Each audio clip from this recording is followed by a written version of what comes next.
بجد ليه العلاقات بتتغير؟ يعني مثلا انا امبارح كنت في فرح وشفت فرحة العريس والعروسة مع بعض، اللي هو انا بقيت واقفة اللي هو دي فرحة البدايات.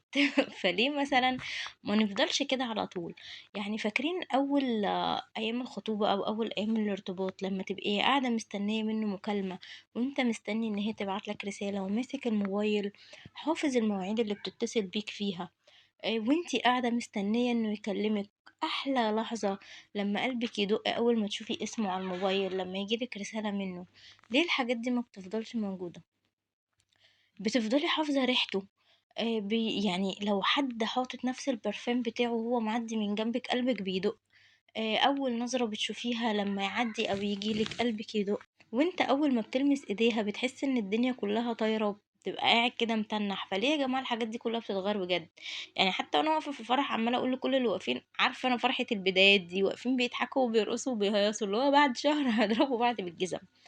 فليه يا جماعة بنفضلش كده؟ يعني مفيش أحلى من أول فرحة وأول نظرة وأول لقاء. ليه حياتنا كلها ما تبقاش كده؟ ولا عشان خلاص اتقفل علينا باب واحد وفضلنا في نفس المكان؟ اه طبعا بنشوف بعض على حقيقتها يعني هو بيشوف الحلو والوحش وانتي بتشوفي الحلو والوحش، بس أكيد الحب ده بيشفع يعني. ف... فانا بصراحة مش عارفة يعني. في ناس كتير اوي واخدين بعض عن حب، وانا اتفاجئت ان هما بيتطلقوا. وناس تانية ما كانوش بيقدروا يستغنوا عن بعض لدرجة، يعني مثلا انا وجوزي كنا ايام الخطوبة حافظين بعض بالرنات. لو رنلي الساعة 5 فأنا عارفة إنه قايم يتغدى، لو رنلي الساعة 3 فأنا عارفة إنه لسه صاحي من النوم، رنلي الساعة 8 ولا رنلي رنتين فمعنى كده إن هو خارج مع صحابه.